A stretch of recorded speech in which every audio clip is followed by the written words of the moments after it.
मानक आशुलिपि अभ्यास number 59 ready start.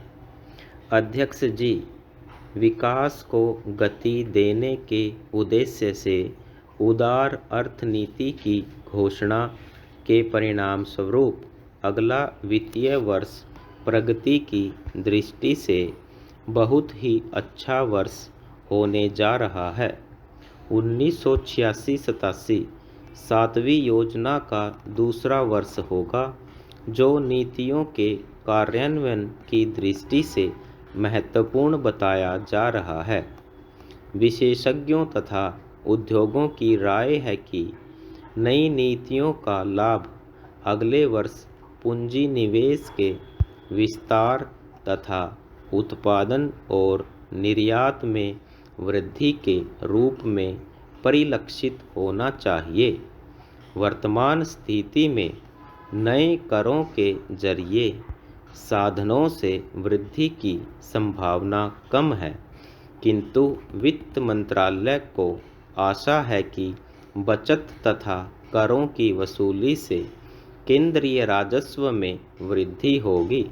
1986-87 की योजना के लिए 18,000 करोड़ रुपए की धनराशि की व्यवस्था का अनुमान है। राजस्व में वृद्धि तथा कीमतों की स्थिति को देखकर इसमें कुछ परिवर्तन किया जा सकता है। बजट के घाटे तथा दो पूरक मांगों के आधार पर चालू वित्तीय वर्ष का घाटा 6,000 करोड़ रुपए तक पहुंच सकता है। वित्त मंत्रालय का अनुमान है कि करों की वसूली में वृद्धि से इसमें कुछ कमी की जा सकेगी। चालू राजस्व के आधार पर 1986-87 में बजट का घाटा कुल राष्ट्रीय उत्पादन का 0.2% से कुछ अधिक होने का अनुमान है। इस समय अर्थव्यवस्था का मूल आधार कृषि उत्पादन है। यदि 1986-87 में औद्योगिक उत्पादन और निर्यात में वृद्धि नहीं हुई तो आर्थिक समस्याएं काफ़ी जटिल बन सकती हैं।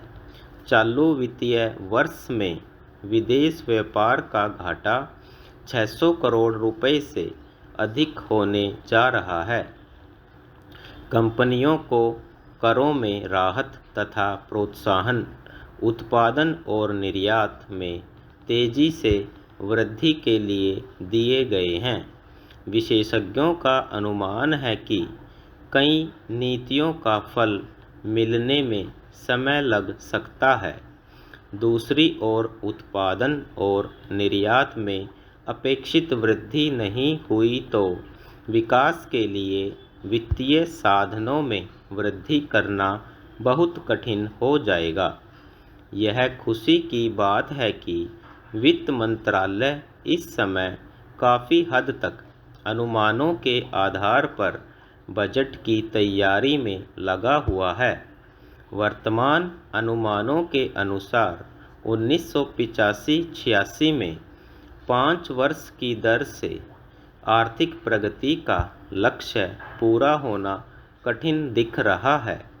यदि निजी क्षेत्र में पूंजी निवेश क्षमता का उपयोग या उत्पादन में वृद्धि हुई तो 1986-87 में 5% का लक्ष्य पूरा करने में मदद मिलेगी। इस समय ऊर्जा की सप्लाई तथा परिवहन की स्थिति में सुधार से औद्योगिक उत्पादन को बढ़ावा मिला है, तो भी परिवहन तथा अनेक इंजीनियरी उद्योग मांग में कमी के शिकार हैं।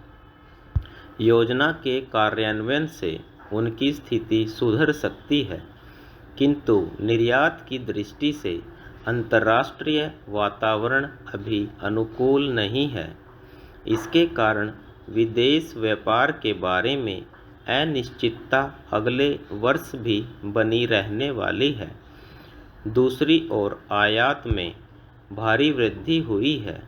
इस वर्ष तो चीनी का भी आयात करना पड़ा है। इस तरह अगले वर्ष के लिए विकास की दृष्टि से स्पष्ट तौर पर कुछ कहना मुश्किल है।